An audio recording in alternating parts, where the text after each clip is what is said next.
Hey, welcome to the Nintendo Bros podcast. Yep. Welcome to the Nintendo Bros podcast. I'm Derek. And I'm Pete. We're actual real brothers, and we play video games, including Nintendo. Yeah, we rehearsed that intro pretty well. Yeah, so we're a little rusty, but we'll get better, especially as we get more followers and subscribers and donations. Just kidding. Probably got 2 listeners, hopefully 2 or 3. Anyways, we just watched the February 2021 Nintendo Direct. February, 16th? 17th, 5 p.m. Direct. Yeah, 5 p.m. Eastern Standard Time. I gotta say, it's made this day feel extremely long. I had trouble sleeping last night. I didn't realize you were that excited. Honestly, for some reason, I wasn't that excited for it. Like, I was a little bit, but I kind of kept my expectations tempered. Yeah, really. I mean, to me, it's just like anytime they have a Direct, it's almost just the window into possibility. Like, if you're ever going to see an F-Zero again, it's the only chance you've got. So you better, I know, but I've just learned that, 85% of Directs to me are underwhelming, and then there's the 15% that are mind-blowing. So I thought this one wasn't going to be mind-blowing, but, so here we are. I find it's more ranges from disappointing to decent, but it's rare to get one that's even I would call great. I can't remember a single one that was mind-blowing. You often rate them like 9 and 9.5 out of 10. Well, there's no record of the rating, so I don't think so. There's been some good ones. To me, mind-blowing is a 10 out of 10. So if I gave it a 9, that means it's great. I mean, if there's just one game that's like face-melting, then I rate it high. If not, it's okay. Yeah, and we'll get to that. So I guess, we're giving the overall impression to our viewers that we didn't like it, but there were some high points. And there's I liked it too. There's actually a couple things in there that were interesting, and this, I don't know. Let's get started. So it opened up. Jump right in. It opened up with Smash Brothers. Yep. I think I knew right away as soon as I saw the Xenoblade cutscene. I knew it wasn't a new Xenoblade. I just knew. See, I did not. I watched it, and until you mentioned it to me, I thought it was another DLC for Xenoblade 2. It just feels like it's been... Torna was a long time ago. What was that, 2018? Mm-hmm. So 3 years later seems like a bit much. And the other thing is, I know Pyra was, and as well as Rex, were... A lot of people wanted that. So that's been talked about. Nintendo's also... with some of their new Switch IP this generation has had representation. I guess they used a character from from Fire Emblem. They used one from ARMS, and now this. So seems like they're trying to, take characters from their new first-party games. Yeah. And promote them, even though Fire Emblem is not new. It's a new character. Who was it again? Byleth. Byleth. Yeah, I can never pronounce that right. All the Fire Emblem characters kind of blur together. So what do you think about this? So, as far as representation from, a lot of people were hoping for another third-party character or a not a sword user or anything, but I actually think the character looks really fun to use. I was someone back in, Smash Bros. Melee that my main was playing Sheik and Zelda. Like, I actually played both of them still on the newest game. I used to be a Sheik main, now I'm a Zelda main, but seeing a character that transforms to 2 different characters really interests me, and I think, if they play the way I want them to, I could see Pyra Mithra being my on my roster, or one of my mains, I guess. So as far as the character in the franchise, I never played Xenoblade 2, I barely played Xenoblade 1 or Chronicles X, but the character and the moveset itself look interesting to me, so I'm excited to kind of see what Sakurai does with the deep dive and kind of see what the character plays like. But so I guess I'm not excited about the character, but I'm excited about the moveset. Yeah, I almost had the opposite reaction. I was a little bit disappointed. On one hand, I understand. I know there's fans of it. I know people who really wanted that and are probably screaming. There's probably reaction videos being uploaded right now. But I just don't... it's funny enough. I played Xenoblade 1. I liked it. I didn't beat it. And I played Xenoblade Chronicles X for Wii U, which I really enjoyed. I didn't end up beating it. And I don't know, something about Xenoblade 2 from the moment it was announced in that January Switch reveal. Something about it just looks absolutely awful to me. I agree. I don't think it looks good at all. What's funny though is I think one of the only characters that actually looks good in any sort of sense is the character they picked. Yeah, and of course, whenever Sakurai touches a character model for Smash Bros, it always looks amazing. He puts a lot of love into it, but yeah, just something about the oversized, the female bodies in those games. It's kind of off-putting, and coming off of Xenoblade Chronicles X, I don't know if you played it. Did you play Chronicles X? I played Chronicles X a bit, less than you. I never got to the robo suits or anything. Well, neither did I, and I was 40 hours in. So yeah, I was maybe like 10 or 15 hours in. I just got to the part where you could have a mech, but you could only drive it. I was not even. I was like on foot the whole time. Yeah, I mean, anyways, it's an amazing game with an amazing world. If you haven't seen it or heard of it, viewers or listeners, go check out just some gifs of it, some videos, because it looks incredible. And it's just a huge, expansive environment. Anyway, I digress. Getting way off topic. Xenoblade Chronicles X. Anyways, Xenoblade Chronicles X director. No, so the Wii U game. If someone wants to go buy a Wii U right now, go for it. Yeah, go buy a Wii U, play Chronicles X, and get back to us. Yeah. Anyways, I'm glad another sword fighting character also kind of was a turnoff. Not gonna lie. Yeah, I agree, but I mean, again, we'll see. I like sword fighters. Most of my characters are sword fighters, so yeah, we'll see. I gotta say, the stage looks amazing. I thought it looked awesome. The flying boat, whatever. Oh yeah, the flying dragon guardian or whatever, right? Mm-hmm. Yeah, it looks cool. Again, you only can get so much from that short trailer. I'm excited to see Sakurai's inevitable 40-minute deep dive. Yeah, 35-minute playing. One controller with two controllers with one hand each kind of thing. So yeah, it's always hard with Smash Brothers because it's like if it's not one of the few characters that I really want, then it's like a crushing disappointment. But that's incredibly unrealistic, But I just in my mind, it's like if Minecraft Steve or whatever his name is was shown the same way, where it's a very kind of quick teaser, I would be really underwhelmed. Even though it would be the opposite for me, where it's like, oh, it's a cool franchise, a new franchise brought into the Smash universe, but the moveset looked stupid. But after seeing the deep dive, it looked way cooler. So again, I'm kind of reserving my expectations until I see more. That's a good call. Yeah, you never know what kind of secrets and depth they've added to new characters. Exactly. I guess the only other character that has kind of a swap like that now is Pokemon Trainer, right? Yeah. Pokemon Trainer, yeah. Because they kind of split up Sheik and Zelda, and I guess Joker sort of transforms, but I don't know if you count that. He gets that power boost. Yeah, I think there's some so other characters that get Sephiroth. like a power boost, but they don't... it's not like his moveset really changes. Like, I guess he gets powered up versions of them, but... And so I guess that means there's 2 characters left for the Fighter Pass 2. Yeah, 2, and then the next 6 for Fighter Pass 3. And then another 6 for Fighter Pass 4 into Sakurai's grave. Yeah, Sakurai's chained to his desk. I mean, I wouldn't be surprised if they do a Fighter Pass 3. I really hope they do. Me too. I mean, if the game's still selling and the Fighter Passes are still selling, I don't see why they would stop. Now, who do you think those last 2 characters will be? You want to do any fast predictions here or hopes? Oh, I don't know. There's a lot of ideas. I think at least one more first-party character. I think there will be a Pokemon. Like, Pokemon just sells too big to not have another Pokemon. Mm-hmm. And, I don't know, maybe... Could be Doom Guy, could be Crash, could be a lot of different characters. I don't know. Well, I think no matter who it ends up being, if there is another Nintendo first-party character, it'll be the final one, and the next one will be the final third-party one.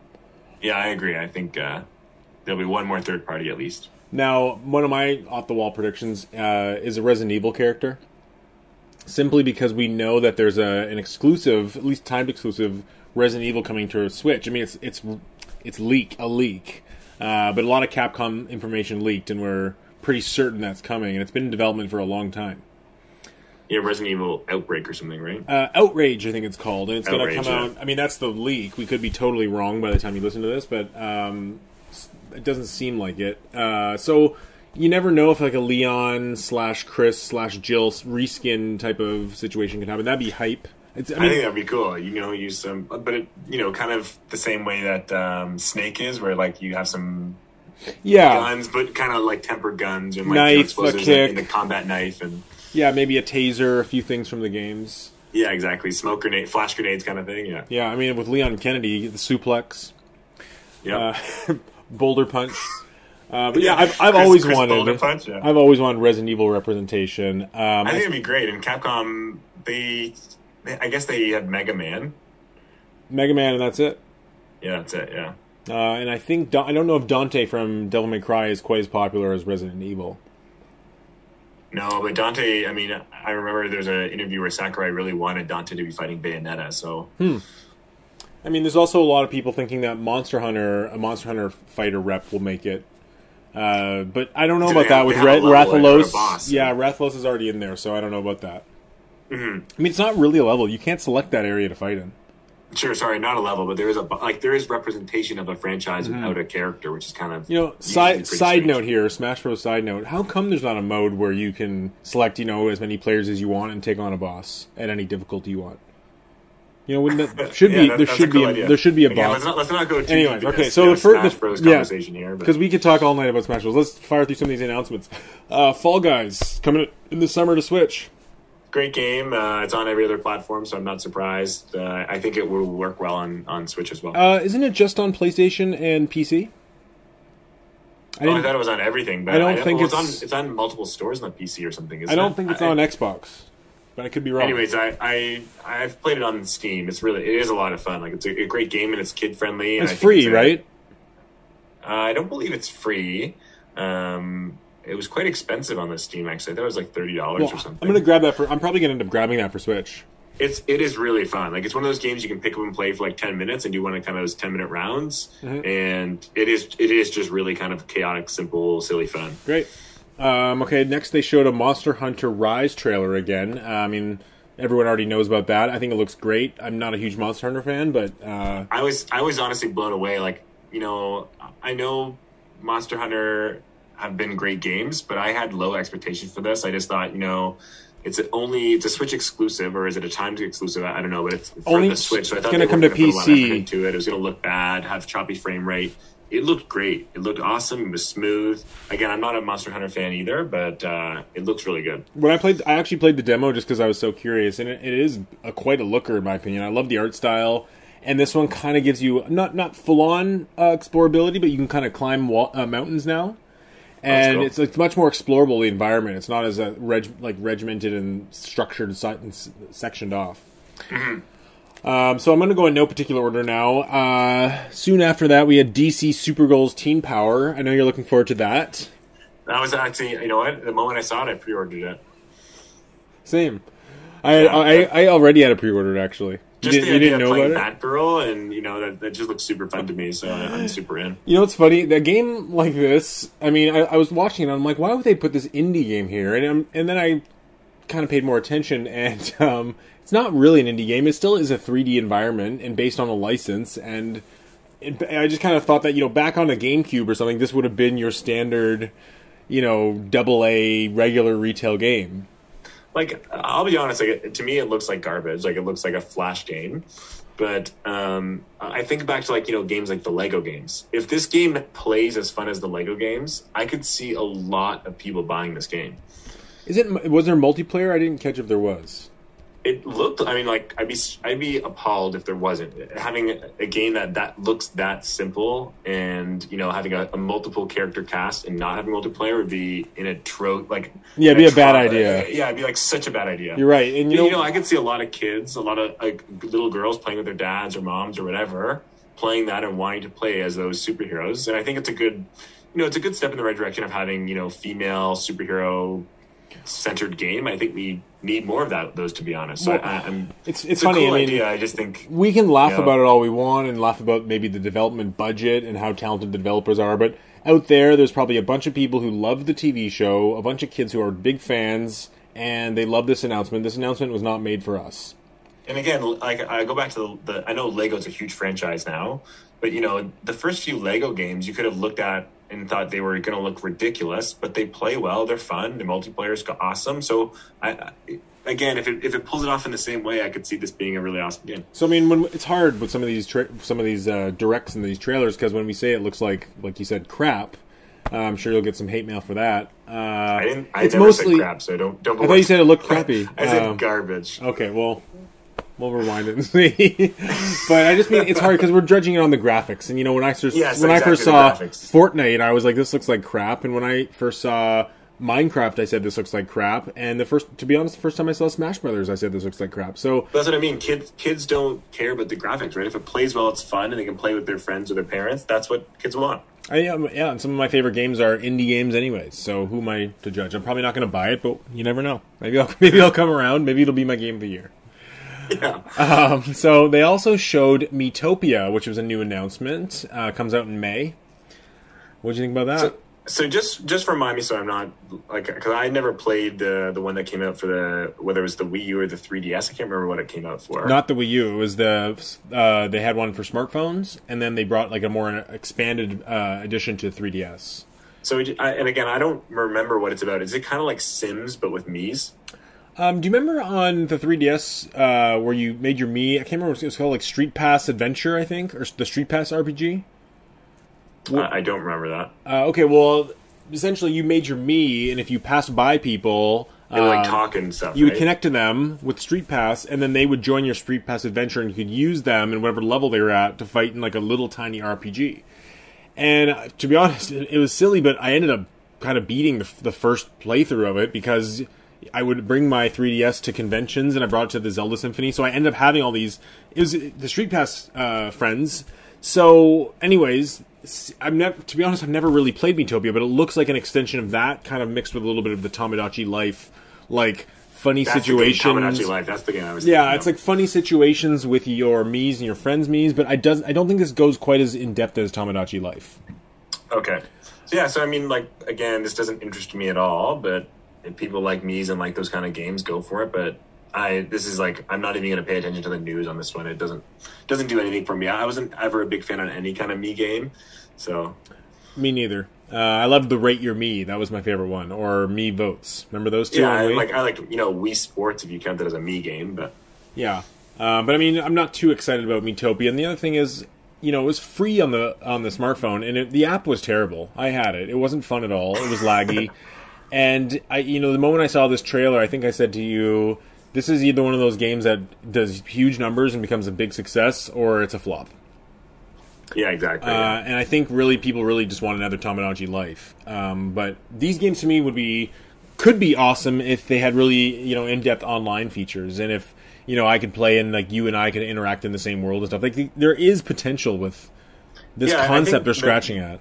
The Mii universe is still an idea to kind of keep alive with Nintendo, because I think in another system, another generation, getting their internet, their networks better. I think the Mii kind of universe is a cool idea and concept, but I think it's not quite there yet to get me excited. I agree. All right, another interesting game that at first excited me was Star Wars Hunters. But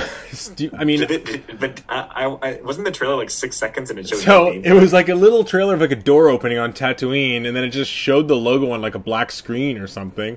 Don't get too excited about this one. It's also, from what I hear, going to be on the mobile platforms. It's developer Zynga, which I could be wrong here, but I'm pretty sure they're a mobile developer as well.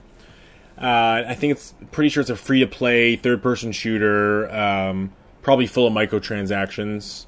I don't think this is anything to be excited about. Okay, yeah.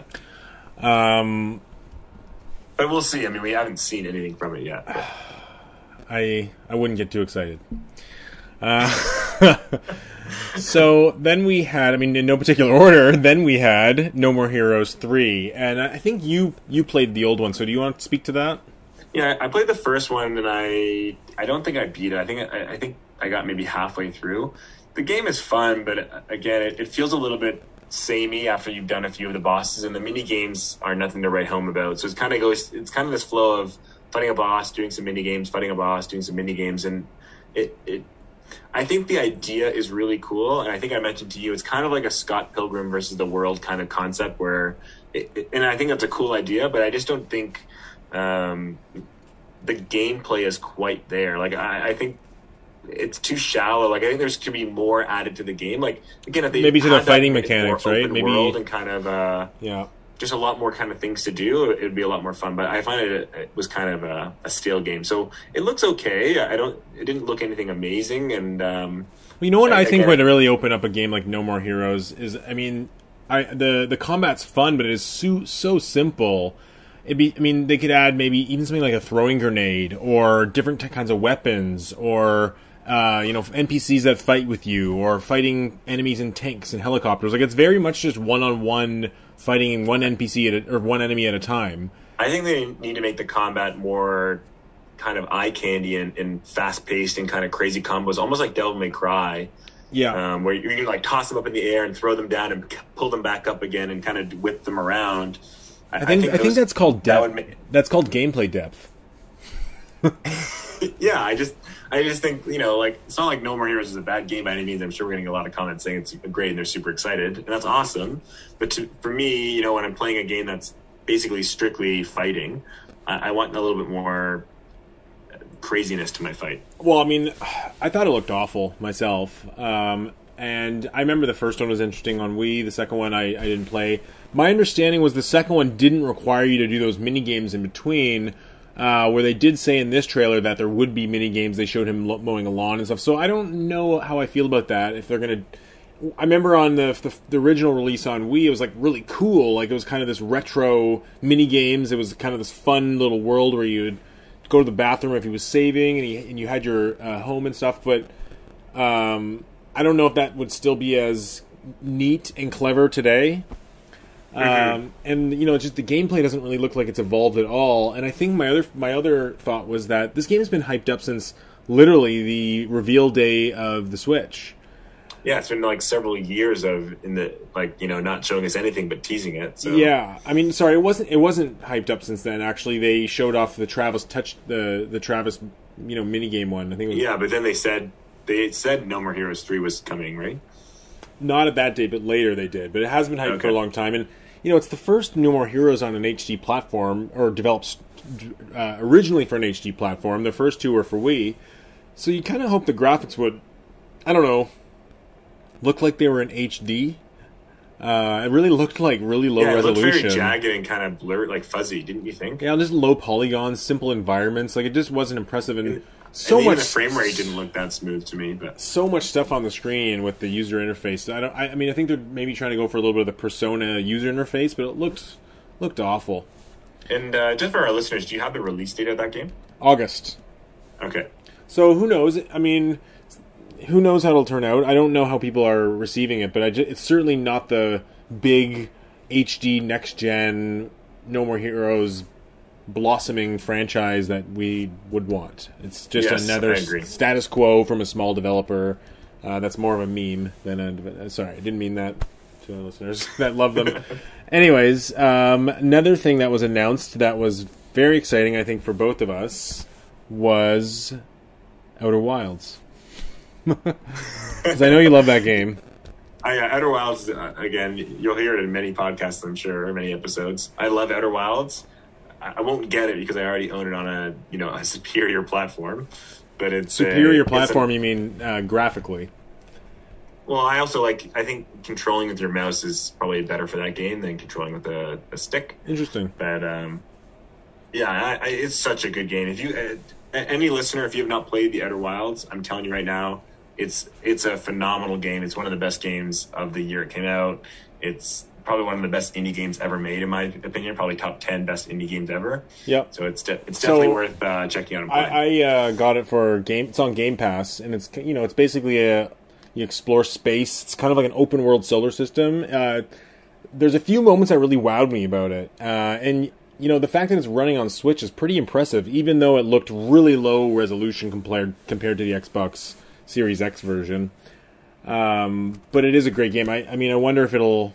I don't know if they set a price, but I wonder if for anyone who only has a Switch and maybe wants to play on the go, I mean, it's a pretty good option probably. It's, Yeah, exactly. Can't go wrong. But yeah, even if I would say it's at least worth $40, maybe even like a full price game. It is such a good game, and the more you play, the more you realize how mind blowing the game is. Well, maybe I should keep playing because I kind of gave up on it. I'm telling you, the more you get into it, the more you're like, wow, it will blow your mind several times.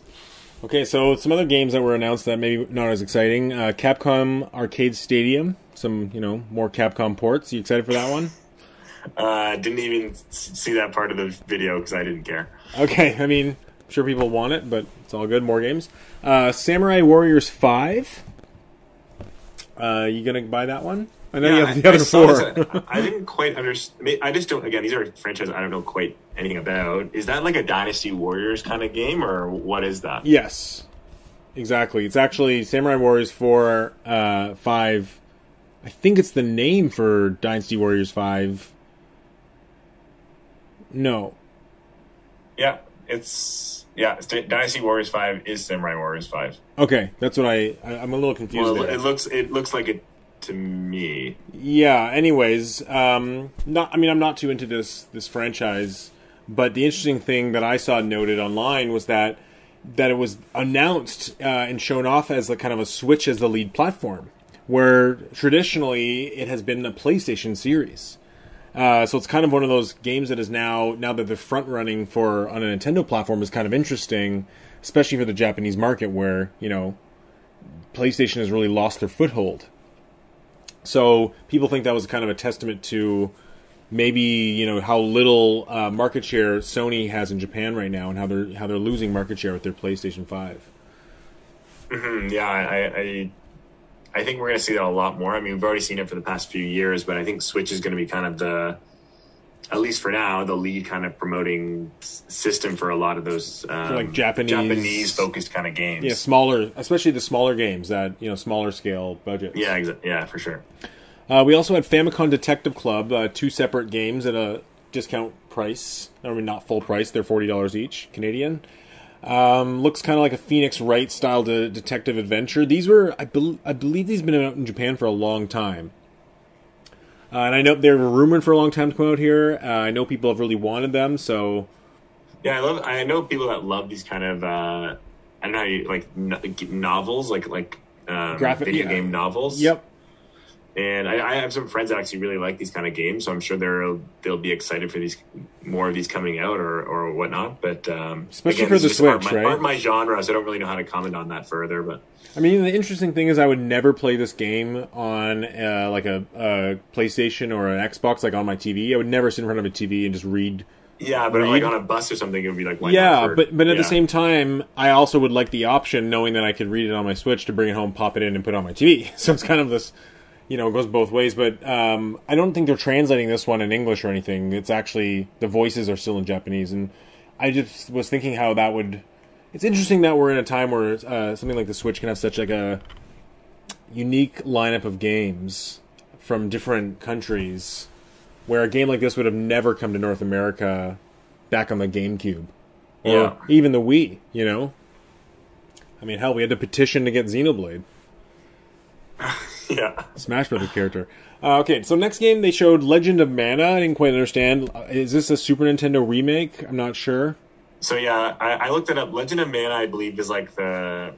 Again, we're going to have commenters criticizing what I say. I think it's the 4th entry in the Mana series. So you have the Secret of Mana and Legend of Mana, I think. So yeah, they there's 4 of them, or at least 4 of them, I think, and that's the 4th one. So they're really putting a lot of effort into this Mana franchise, because they remade the Mana, Trials of Mana, was it last year in February, and that looked really good and got good reviews and good reception. Like, seems like it's one of their big focused franchises, let's say. Yeah, Trials of Mana came out in 2020 in April, and I think it got pretty good reviews. Yeah, and I think I played one of them. Again, I want to say it was like what was the Wii? Didn't you get free games with the Wii or the Wii U?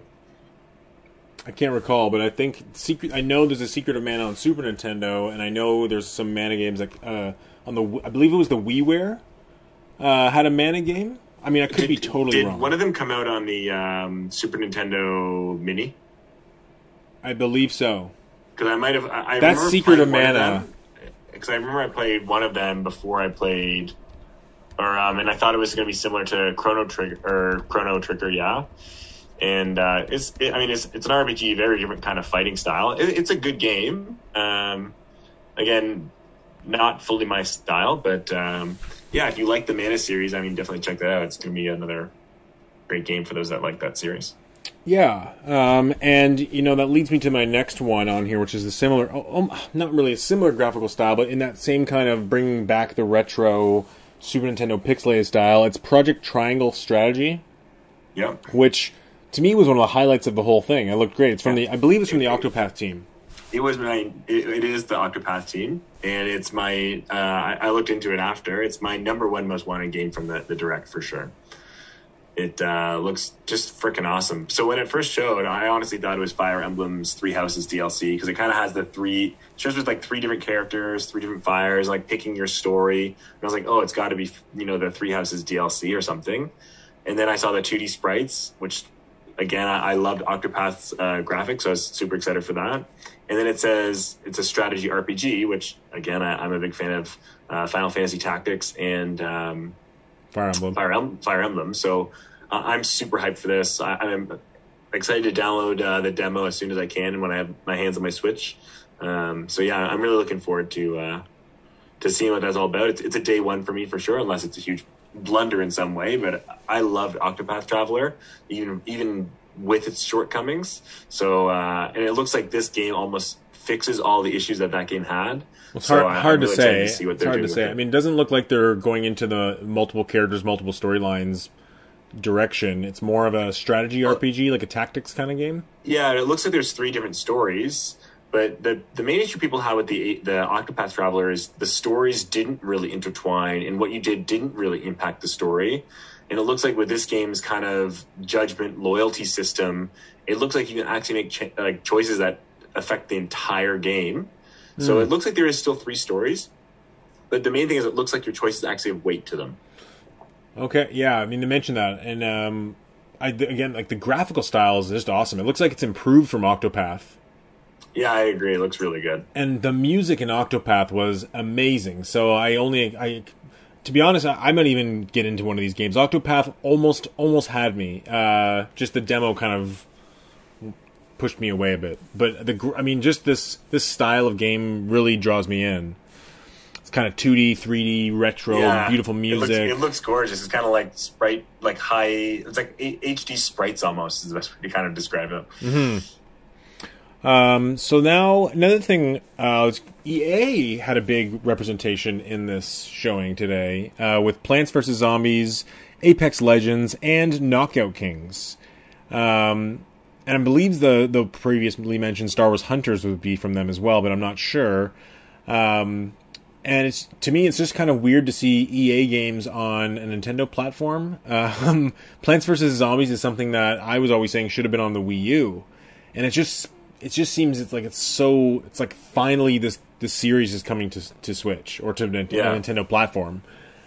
Do you plan to buy any of these games or download Apex Legends? Yeah, Plants vs. Zombies looks fun. It's one of those games that, if I saw it on sale in the eShop, I might consider picking that up. The one game I kind of want to talk about, because I didn't quite understand the trailer, to be totally honest, is the Knockout Kings? Knockout Kings, yeah. To me, it looked like this weird hybrid of, a hybrid of a MOBA and a Battle Royale and like a dodgeball, like with heroes kind of game. Like, I really had no idea what, like... I had no idea how that game was played. I mean, I couldn't tell if it was dodgeball either, but then they're passing it and catching it. So it was like, is it a game and then, like, of trying to catch? score maybe, and then like there's a huge city, but like each hero has powers. I have no idea what that game is. Yeah, I mean, a lot of those types of games kind of blend together for me, It's like a Fortnite it looks like it could be cool. So, I reserve my judgment, but I just didn't... The trailer to me was, I'll be honest, not a well-made trailer, because I really have no idea what that game is. Like, I couldn't tell you what that game is. I mean, when I went back and made this list of the things during the Direct, I had totally forgotten that it was announced. So that just shows you how unmemorable it was. I mean, even the trailer just had that... I mean, it was the CG characters that looked like Fortnite cartoon characters, and they were playing together. It just, didn't stand out in any way. I remember the trailer because I thought it was cool that it had, almost a cast from different universes of games. But, again, I agree. The trailer really... It was forgettable just because, to me, it was just confusing. Yeah, but I mean, on one note, it's from the Velan Studios, Velan. I don't know if I'm pronouncing that right, Velan. And they're a talented bunch. They made the Mario Kart Live for Nintendo. Oh, cool. Yeah, so they are a talented group, and they are about pushing the edge. They also did a lot of, I believe, the Skylanders games. So they are they think outside the box. So I mean, it sounds like they're toy based. They like do a lot of toy based games. If you're saying Mario Kart Live and Skylanders. I mean, as much as I want to knockout Kings, pun intended. Terrible pun. It's not even a pun. It's not even a pun. Just a bad terribleness. I did want to. I mentioned here, like, don't sleep on it, because I can see it being the next big thing. You never know what these. No one would have predicted Fortnite to be the next big thing. Exactly. Yeah. When they first showed it off, it didn't look great to me. So you never know, like, the appeal of having like mascot characters in a fun game for kids, right? Exactly. So yeah, we'll see. So after that, we also had Ghost and Goblins Resurrection, which is a timed exclusive 2D kind of action adventure, bringing back the Ghost and Goblins franchise from I believe the first Nintendo, Super Nintendo. It's been on the PlayStation 2. This actually, when it first was revealed, I believe it was revealed at the Game Awards back in December, and it got a lot of flack for the way it looks, but it started to grow on me, and some of the gameplay videos they've released have actually looked really good. It's all hand-drawn, and they're putting a lot of effort into, different gameplay styles and different challenge levels. This might be a sleeper, and I might actually pick this one up. Yeah, this game looks. I think it's going to play really well and look really fun, and I think I think it's going to review really well. I don't think it's going to sell really well. Me neither. Like, I think it's a game that when people play, it's kind of like. Again, it looks like kind of like the Monster Boy or whatever that game is. Yep. It looks a little bit kind of like a Flash game. Like, it looks good. It has the Flash game. The animation makes it look like a Flash game, the way that everything moves. But the exactly. Actual hand-drawn animation is nice. You never know. I mean, you just never know with these games, right? It could. I think it's gonna. It's one of those games where if it gets good reviews and it looks like it plays well, like I might actually play it and get it. I don't think it's gonna hit the masses and sell well. That's just my opinion. But. I mean, it just sounds. I don't know if I'm going to buy it right away. It seems like one of those games that'll be on sale or be on Game Pass, and you just you try it for one night, and maybe that's it. So, have you noticed what I've been doing with this list of games here? No, I don't have a list with me, so I'm assuming you just. I've been trying to save the big ones for the end. Oh, that's what well, obviously, that's what Okay, just letting you know. So, this is maybe not the big one, but it could be seen as a big one, is Ninja Gaiden Sigma Trilogy.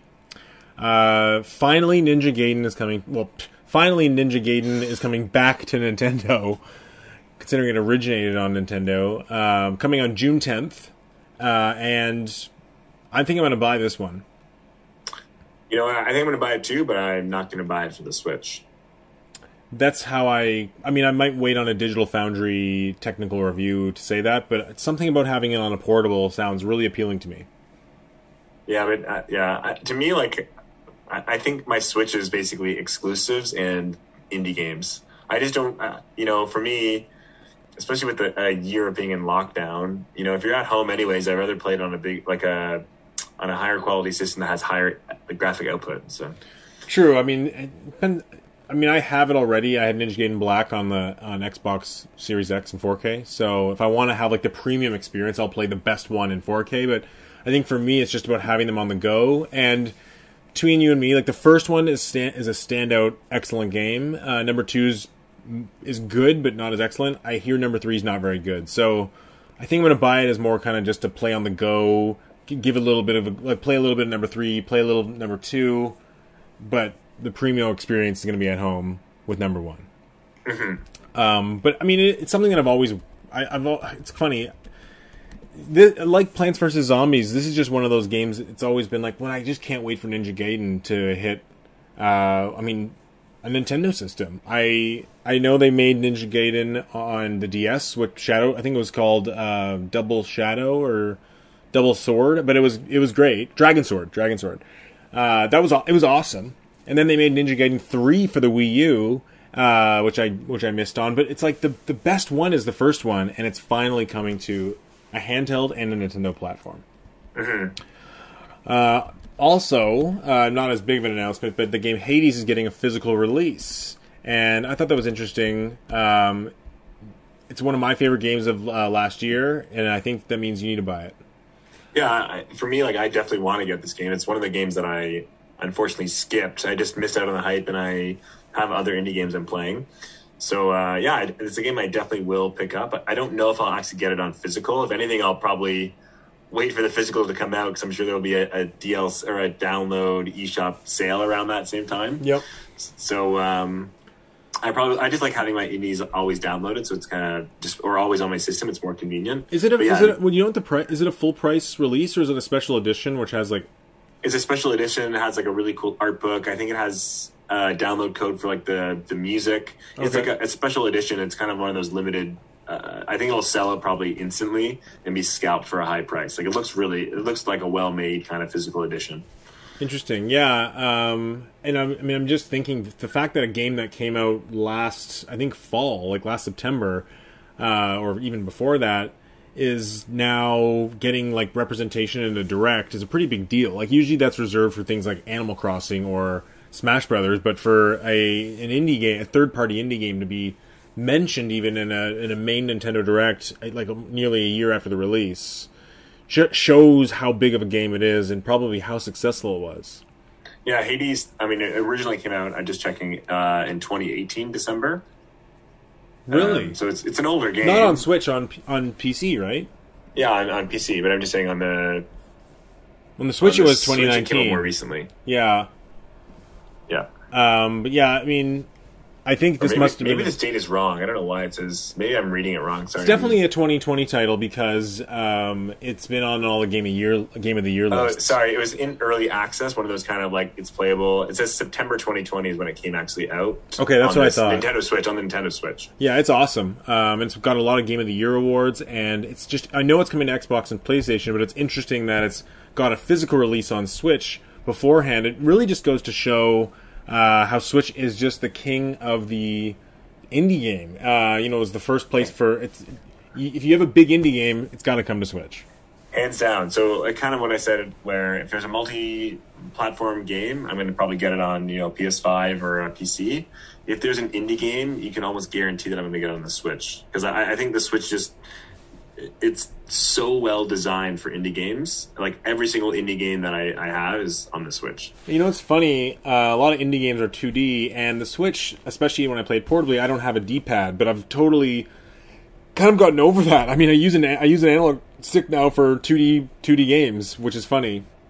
Yeah, I use an analog stick the entire time too. Except for the only time I don't is for games that I've like old games that I grew up playing with the D-pad. Like Super Mario Bros. I can't play with an analog stick. It feels too weird. It feels totally weird. I mean, it also is kind of disappointing that there isn't a D-pad option, but you can. I mean, we can. There is a way to use our Super Nintendo control. Can't we use our SNES controllers with it? Oh no, you have to buy that one. You have to buy a different one, yeah. Yeah, and I don't know if I'm going to go that hard, but I guess I always wanted a good Joy-Con with a D-pad, but a first-party one so it still had HD rumble and the like. But anyways, yeah, it's funny how even though it doesn't have a proper or a good D-pad really option for Switch, unless you go third-party, it still is the indie machine. I don't know why. I mean, definitely the portability. Mm-hmm. And I just always have this thing where I like to keep all my kind of indie games in one place. I don't know if you feel that way. That's how I feel too. Is like I want a machine that's like just my indie king. Yep. Okay. Also, before we get into the big guns here, was the Zelda Hyrule Warriors Age of Calamity DLC. One of the weakest announcements I've ever seen in my life. They showed a few cuts of the bits of cutscene from the game, and then they basically put up a screen that had text and said, on this day you're going to get a roster expansion, and it was just very boring, and it wasn't it wasn't like boom, yeah, here's Funky Kong, he's here to kick ass. It was you are getting this for this price on this day. It's like I don't know. I don't even know if I'll buy it, to be honest. Apparently this was data mined already. Oh yeah, the other characters. I think someone already. Yeah, they found all the icons or whatever, right? At least on the first, I believe the second wave of DLC has not been data mined, so that could still have some surprises. But it doesn't sound nearly as exciting as some of the DLC updates for the first Hyrule Warriors, where it was like, oh wow, it's we're getting Majora, we're getting Tingle, we're getting Young Link, and it was none of that. Yeah, again, like, great game, and people that are loving it. I know some people play like thousands of hours in these games, so I'm sure they're super excited for it.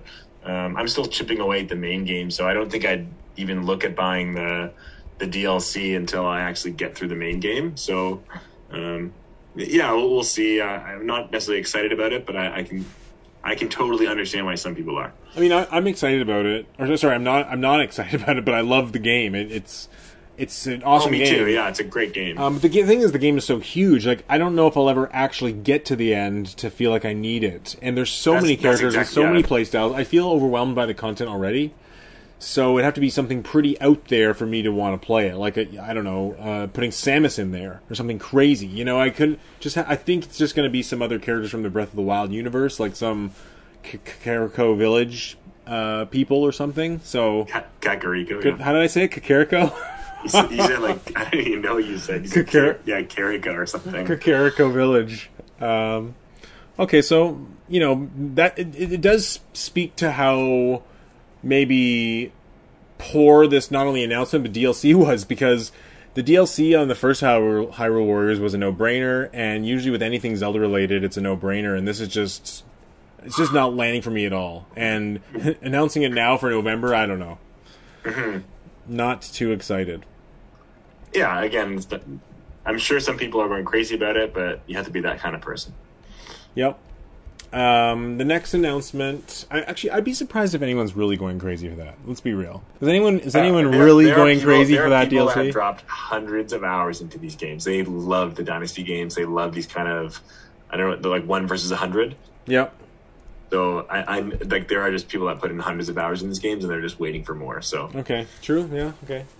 The next thing we'll get to here, to me, was the best announcement, the most exciting thing from the whole show, and that's Mario Golf.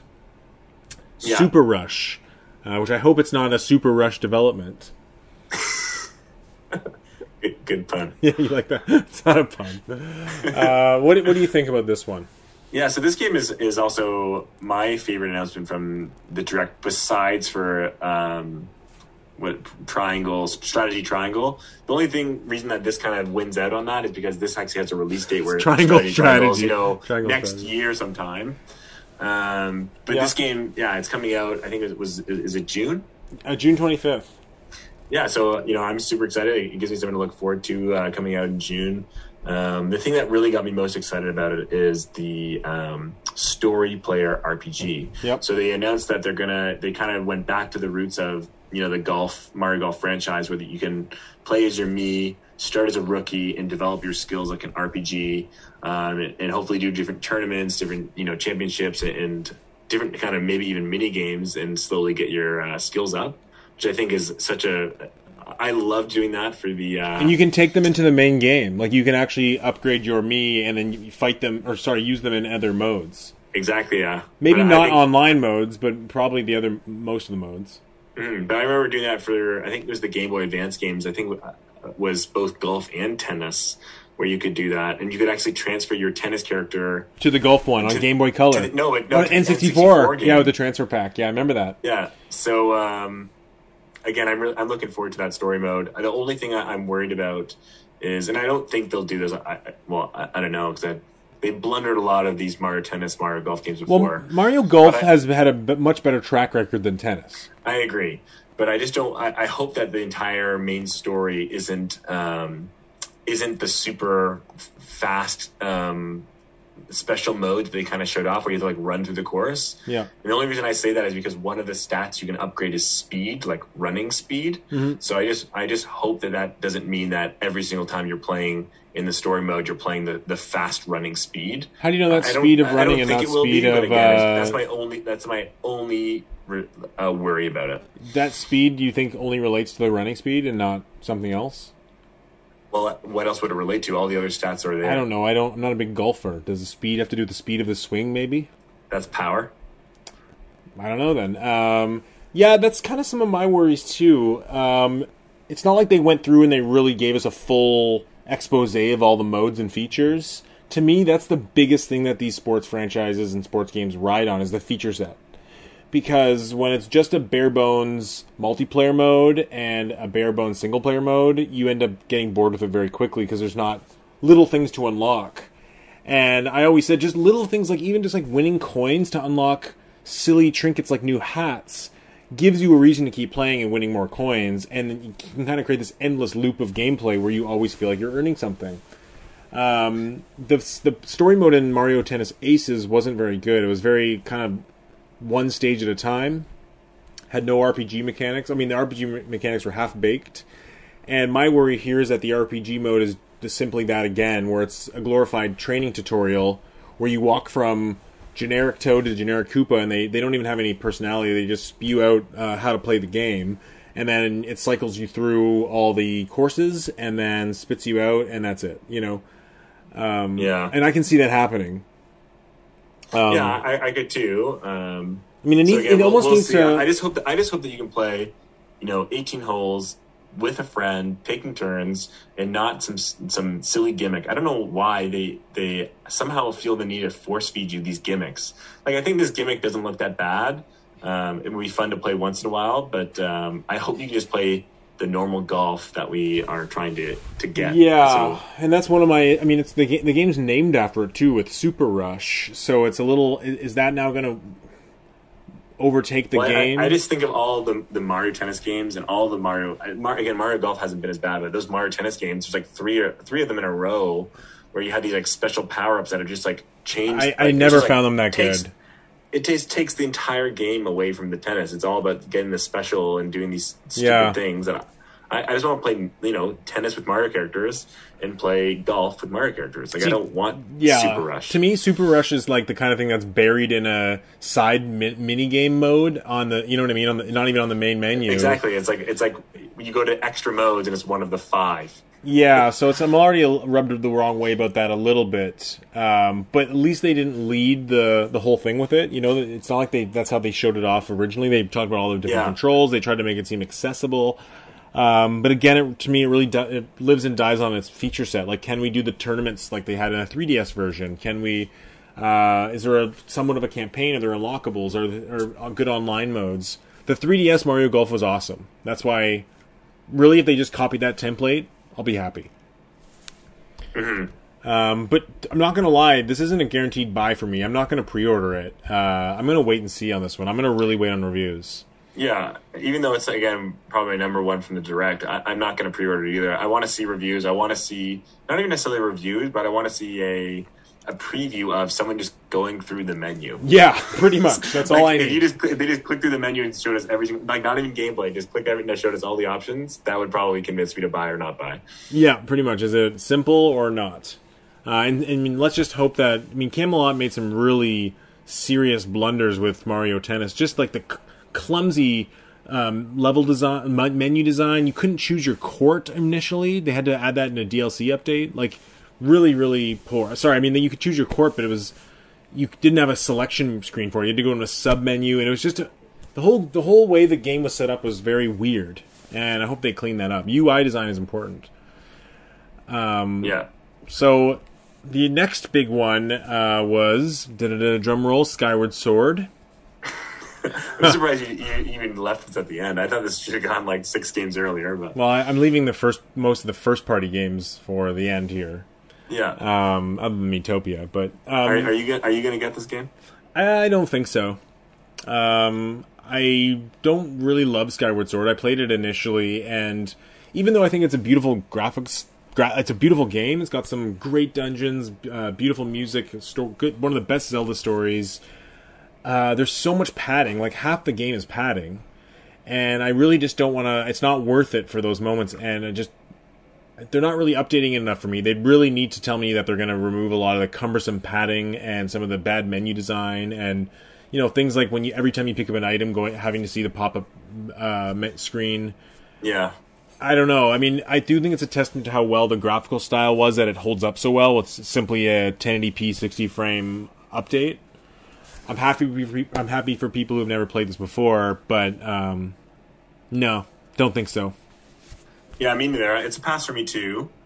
It's funny. I was talking to another friend while the direct was happening, and the moment it was shown, they were super excited because of exactly what you just said. It's the one Zelda game they've never played, so they're just super excited to have a chance to play that game.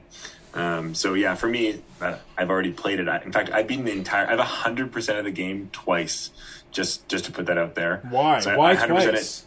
So I 100% of the entire game, and then I redid it on hero mode, and then 100% of the game again. And I think I might have even done it a third time with 3 hearts.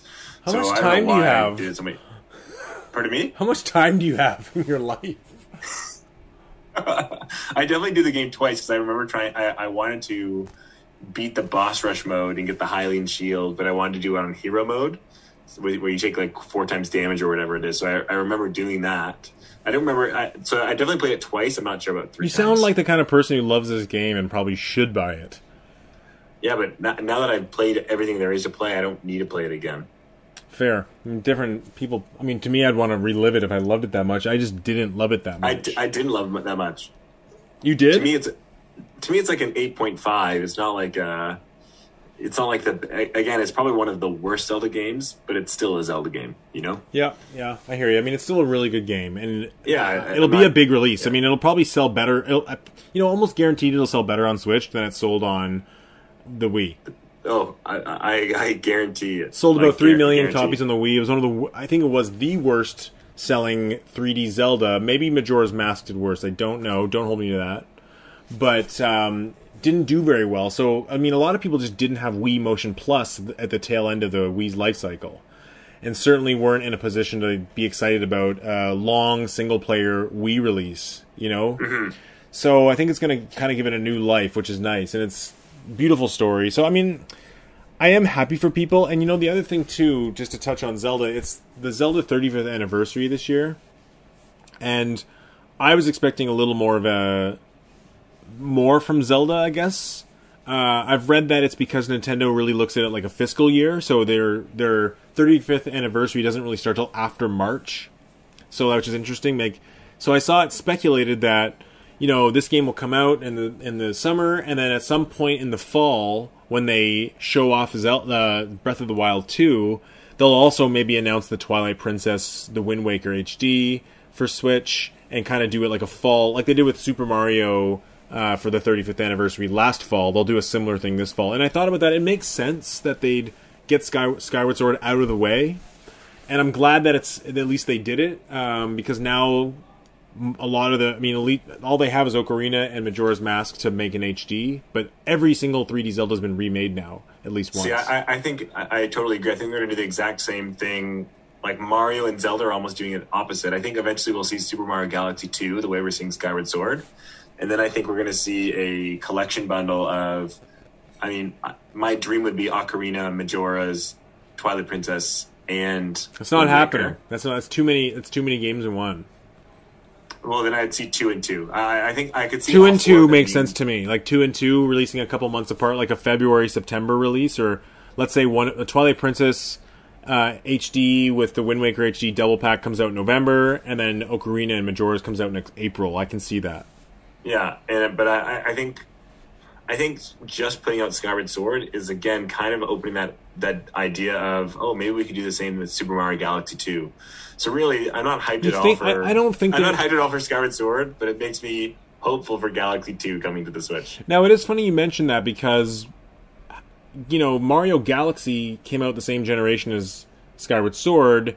Yet one was included in a packet with 2 other games, and one's being sold at full price by itself. So, in both of them, essentially, have gotten, you know, control upgrades and 1080p upgrades. So, I guess Skyward Sword has a 60 frame upgrade where Galaxy didn't, but Galaxy was already 60 frames. So, interesting that one is like getting the full price treatment, where the other one's getting the pack-in treatment.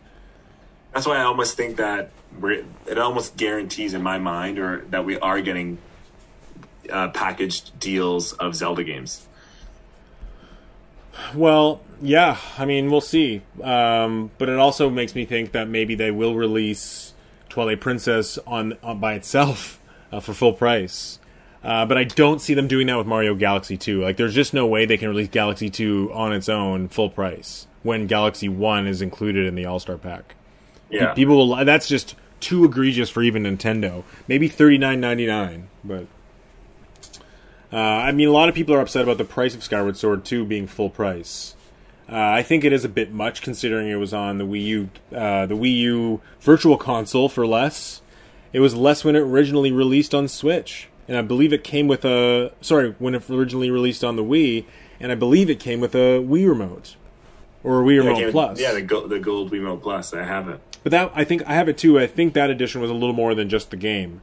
But the game by itself is costing more now than it did then. So it's a little bit of an eye raise, but that's how Nintendo rolls. Nintendo, they milk their games by making release after release at full price. So I really don't put it past them. As what you say, that's egregious. Like, that's what Nintendo does, and people buy them. So yeah, I mean, it's kind of like, hey, you guys really like Breath of the Wild. I guess we'll release our old Zelda now for more money.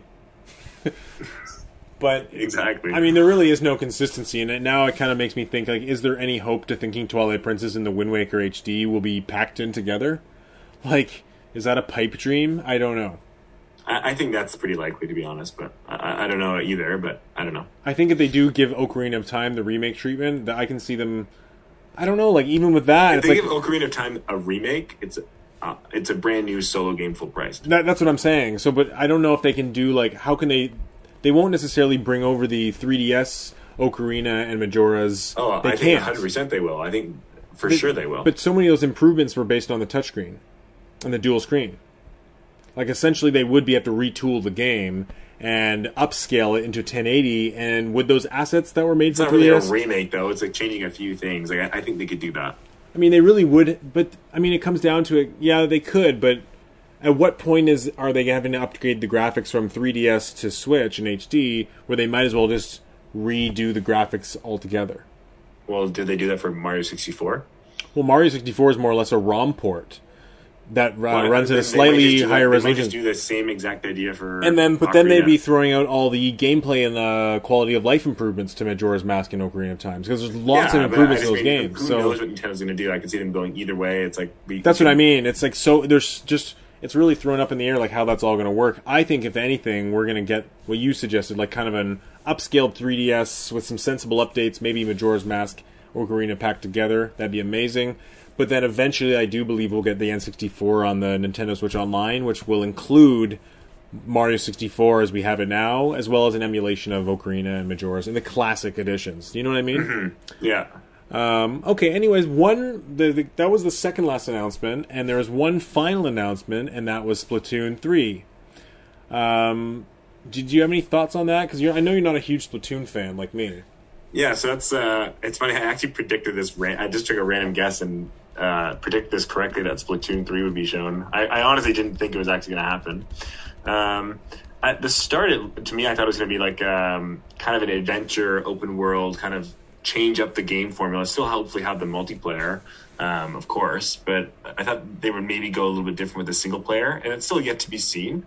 Yeah, for me, the online is fun. I don't mind playing it once in a while, but again, for me, like, and I mean this nicely to Nintendo, like, their online network just sucks. Really, voice chat is so cumbersome, and after playing voice chat with all my friends on other systems online, I just don't think I'd have any fun playing any online game without voice chat with Nintendo. Not only that, but have you ever tried to join a friend in Splatoon? Like, it's not fun.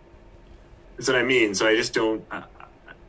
I don't really care about the online for Splatoon just because of how annoying and bad their network is. Like, I think I love the game online, so I'm not criticizing the game. But for me, what really matters to me is the single player, because I really like the single player in the first game. I like the single player in the second game. Octo expansion was the single great player too. is good. I'll probably get it just to play that and enjoy it, because I do like Splatoon. I think it feels great. I think it's fun to play, but I'm not someone that plays it on the weekly and plays it for those Splatfests or anything like that. So I'm excited. Probably not as excited as you are, but that mainly comes down to not the game, but Nintendo's network infrastructure. Yeah, I mean, I have a lot of thoughts about it because I agree at the beginning. I was kind of like, oh, cool, you're going to show off this new gameplay style where, you know, you're painting out in an open desert and you have to maybe, like, take over a base, and it's a whole, like, showing me something really exciting and new, and then it kind of didn't, and then it almost looks like now it's just the same style of game where you're, like, in a city hub where you break off into your different modes, but the aesthetic is a desert. I think that's exactly what it is, which is why which is disappointing in a way, because I mean, it's. I mean, I don't want to make any judgments because the game's not out and it's a ways away, and I mean, we'd be foolish to think Nintendo would just kind of release the same thing again, because knowing them, they always try to switch it up a little bit, hopefully. But I'd be pretty disappointed if it was just the same old. Here's your hub city. Here's your main modes, 4-on-4. You have new levels, you have a few new weapons, and then here's your level-based kind of single player where it's like these micro levels kind of set in the void, rather than more of a tangible storyline, you know? Yeah, the one thing that kind of makes me more interested is that kind of intro cutscene they had where, you know, the Squid Kid wakes up and they're with, I think, a salmon, and they take the train back to the city. It looks like there's a story, like with cutscenes and kind of a little bit more fleshed out single player. So I could still see it being, you know, you're in the city, but then you go to the gate to leave the city, and that's the single player, where it could be somewhat open world and kind of that idea. So we don't really know what the single player is going to be, but the cutscene gave me a little bit more hope. So I have to wait and see more. I don't think it was good or bad. Splatoon 3, I know it'll be a solid game, and I'll definitely buy it no matter what. But I hope that they expand on the single player more. Yeah, I mean, it is like coming out next year, so it's probably over a year away.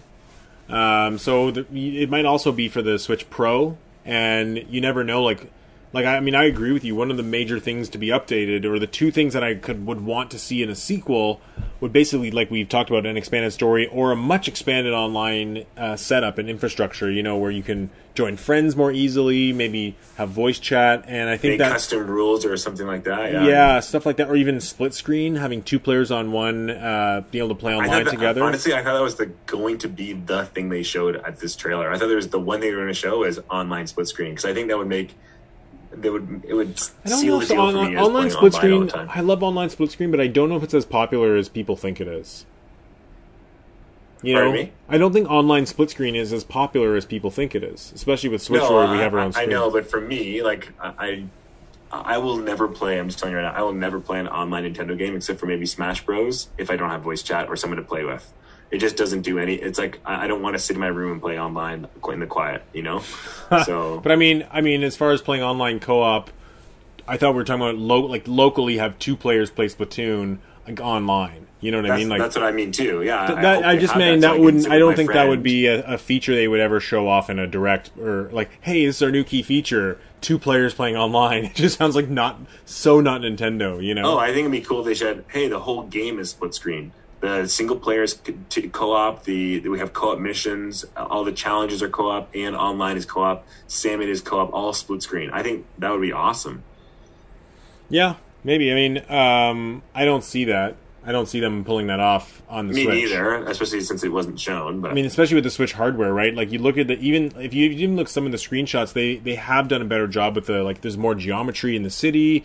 A couple of the screenshots from the battle maps look like they have more geometry as well. Like there's a landscape.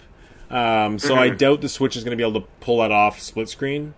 What I think would be really cool is if that city hub kind of expanded out like in one open world and kind of broke off into level hubs more naturally and had little side quests. And, you know, the different modes were more organic and, like, maybe not a GTA-sized city, but something a little bigger than just the circle square hub. The street corner, yeah. Yeah, like a bigger city that also kind of tied into the actual story and gameplay as well. Just a little more, and also, you know, I love Salmon Run, more modes, more things like that. I mean, I'm gonna buy it. Let me put it that way. I'm gonna buy it. Yeah, me too, yeah. The announcement just didn't seem like a big, exciting announcement. It's kind of like, oh, a new Splatoon that's more or less iterative, and it's coming out next year. Yeah, that was like their big hype for this direct. That's what I kind of mean. Overall, this direct, I mean, if that's the best they got is a game next year that looks identical to the game that we have already, I don't know. I mean, I'm sure it'll be great, and Splatoon's a huge seller, and I just think they needed something more. I mean, okay, well, that's basically the Direct. What was your overall impressions and rating of it? Like, how do you feel overall? I would give it maybe a 4 or a 5 out of 10. I think that, I mean, again, I think there's some great games for people that want them, but really the main things that were hyped for me were Mario Golf, but, I have my reservations about it, and strategy triangle strategy, but that game isn't until next year, and I want to play the demo and find out more, but really that's kind of it for me. Splatoon 3 again also looks great, but that's next year. So I'm thinking about what's coming in this first half. Nothing besides for Mario Golf that really excites me. Again, I'm sure some people that are listening have a lot of things they're excited for, and then the second half of the year we really don't know anything, so I'm sure we'll find out eventually, of course, but we'll get to that's the next question for first parties. Well, we'll talk about the second half of the year in a minute. Let's just talk about the Direct for now, because they did say it was focused on the first half, and we know there'll be other games to be announced for the second half of the year. That's how Nintendo rolls. Of course. I mean, even though people are going to say that, you announced 2022 games, that means you have nothing else to announce in 2021. We know that's not true. There's no way we're getting into the holiday without more game announcements. And don't forget, Pokemon Snap is coming out in April. Yeah, for sure. That game I'm getting for sure. And we know there's probably going to be a Pokemon Direct soon with other games coming out later. But this really focused on the first half of the year. And I guess for me, I feel the same. I'd probably give it a 4 out of 10. I thought it was pretty weak. And I think it's weak mostly because there's just nothing on that list I'm really going to buy for sure. I mean, Splatoon, sure, in 2022. And maybe I'll grab the Ninja Gaiden Sigma Trilogy. Maybe I'll grab Mario Golf and Fall Guys. But there's nothing that I'm going to go pre-order right now. And usually after a Direct, I pre-order over $300 worth of games. Oh my god. There was one where I literally went and I got Pikmin 3, I pre-ordered Hyrule Warriors, I pre-ordered 3D All-Stars, I went 3D World. It was nuts. No, but I agree. There's nothing face-melting about this Direct. There's some games that look exciting and I want to see more of, and some games next year that look really cool. But again, this year for Nintendo, in my opinion, right now, looks worrisome. And again, we don't know next second half, so I'm not saying that, but this first half, besides from Mario Golf, my Switch is again going to be an indie player. Well, you know what's funny? I mean, as much as I would give it a 4 out of 10, I also have to take a step back and realize that there are a lot of games for other people. I mean, the first half of the year isn't weak by any means. Like, you're going to see games like Mario Golf and Zelda sell very well, Pokemon Snap sell very well, 3D All-Stars sell very well. They also have, Bravely Default. They've got Monster Hunter Rise. I think for the most part they have an extremely strong first half, especially when you compare it to the PS5 and Xbox Series X. Oh yeah, again, that's what how I kind of prefaced it. I said I'm sure people will really enjoy the games that are being shown. It's just not for a lot of those games just weren't for me. Yeah, same here. I mean, yeah. I do think that in general, though, there is this kind of audience, which is like people like us, which is more of a Western gamer who are a little bit older, who have an affinity to Nintendo consoles. And, we all obviously love the 3D Marios and the 3D Zeldas and the Smash Bros. And the Mario Karts, but there is those other series of games that we want too, which is the F-Zeros, the Metroids, the Star Foxes, the Earthbounds, and I just feel sometimes like that. I don't call it that taste of gamers is ignored. Like that, maybe older, wanting something a little more westernized, maybe with a little more of a serious tone. I don't know. Feels like they're just kind of missing out on those. Even things like Bayonetta 3. Yeah. But again, we've had a year of COVID. I'm not surprised things are slow. The Smash Bros. Character I'm excited for, and I don't know. I'm not upset by the Direct. It's kind of I went in with tempered expectations, so I enjoyed it. But it wasn't like bombs were dropped and amazing things were shown. But again, I know people are going to disagree. But. Yeah, but certainly no big Megaton for the first half of the year for me. I think Monster Hunter Rise is going to end up being the biggest and best, maybe even one of the best. Be the big game too, other than 3D All Stars, maybe even the best selling game from the first half of the year for Switch. I mean, Pokemon Snap might be great, but yeah, there's no 3D World, right? 3D World, yeah. Yeah. But yeah, there's certainly not even something like Animal Crossing, right? Or something. Well, actually, that's one thing you didn't mention is the new Animal Crossing update looked. I'm sure people are look cool. Like, think it looks super cool. The Mario, add-ons. I think it looks awesome. Really, I think maybe fans will, but people are waiting for bigger updates than that.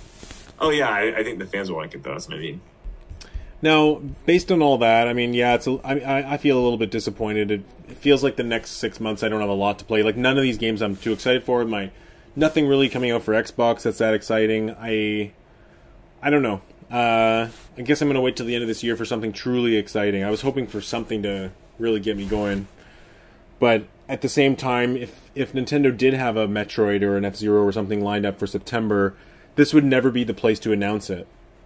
I think come summer, like June, July, we might hear more about those kind of the holiday games. Yeah, and I think Nintendo sees those kind of more mature niche games as not really good games to hype up over a long, long time. Like, I don't think they see a purpose to announce an F-Zero over a year in advance.